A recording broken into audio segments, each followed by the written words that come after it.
Case number 4. I've been working this one for months. It starts with something you did this morning without thinking. You bought something, and you believed it was your choice. A store with 10,000 products. A phone with 1 million apps. Endless brands. Endless options. It feels like freedom. It's a set. A stage built so well, you never look behind it. Tonight I'm going to walk you through the file. And by the end, you'll see the same thing I do. You're choosing less than you think. The shelf was arranged long before you walked in. Start with the supermarket, the most ordinary place on earth. Thousands of brands, different names, different colors, different promises, competing for you. Or so it looks. Pull the file, and the names start to collapse into each other. Most of what fills that store traces back to about 10 companies.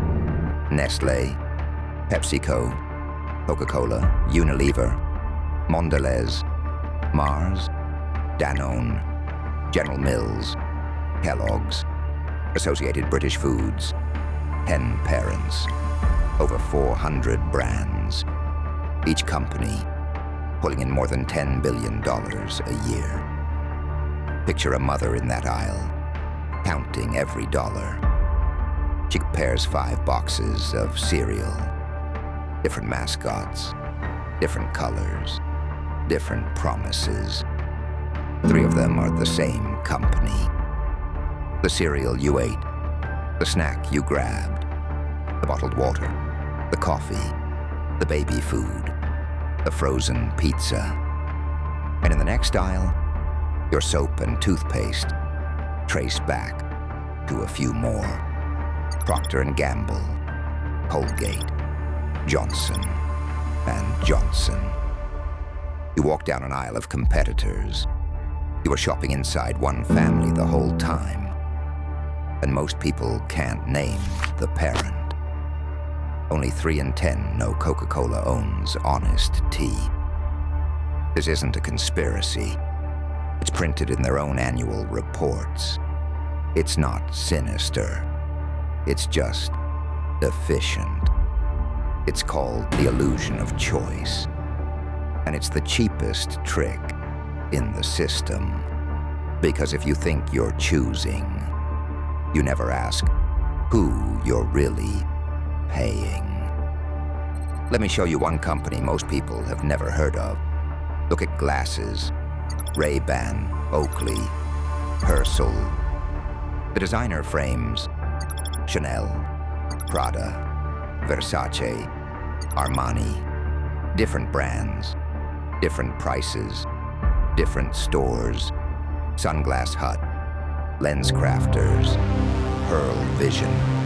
One company, Luxottica, now EssilorLuxottica. It makes them, it sells them, it owns the stores.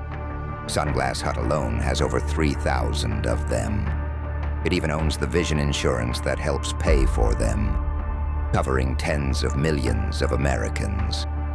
You can shop for hours, compare every brand, feel like a careful buyer.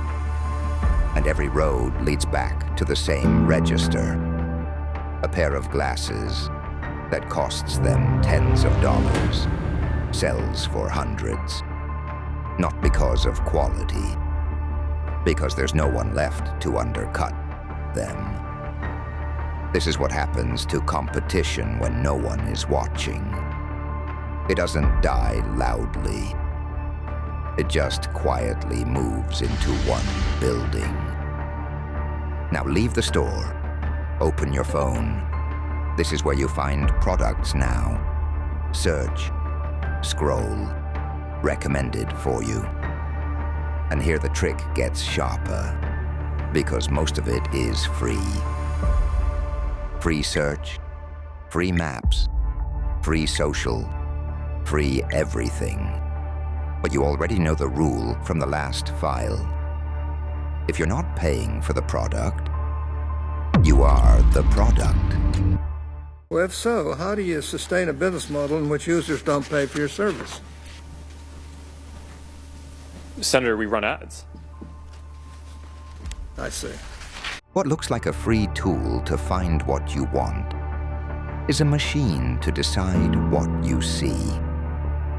Two companies decide what most of the internet shows you. Two more decide what you buy and how it ships. You didn't search the market. You searched a window someone else built, with the shelves already arranged. So far, the file shows 2 layers. The brands you choose between, owned by a few. The places you choose them, owned by a few more. But I kept pulling the thread, and it goes higher. Here's the question almost no one asks. Who owns the 10 companies? Pull their shareholder records, and the same handful of names appears again, and again, and again. 3 asset managers: BlackRock, Vanguard, State Street. Together they manage more than $30 trillion. They are the single largest shareholder in nearly 90% of the 500 biggest companies in America. Coca-Cola and Pepsi compete on the shelf. The same funds are top shareholders in both. They don't need either to win. They own the whole game. These companies as they exist today have monopoly power. Some need to be broken up, all need to be properly regulated and held accountable. And here's the strange part. None of this was hidden. It was the safe, sensible, boring choice. And millions of people, maybe you, asked for it. To be clear, owning shares isn't a crime. It's how the market works. Your retirement might sit in those same funds. No secret meeting, no smoke-filled room. Just incentives. But step back and look at the shape of it. Thousands of brands, 10 parents, 3 owners. The pyramid doesn't get wider at the top. It comes to a point. That's the part that bothered me. Step back from the board with me. Every layer felt like a choice. The brand, the store, the search, the price, and every layer narrowed to the same few hands. The competition you trust is theater. The variety you see is paint. You purchased Instagram to neutralize a competitive threat.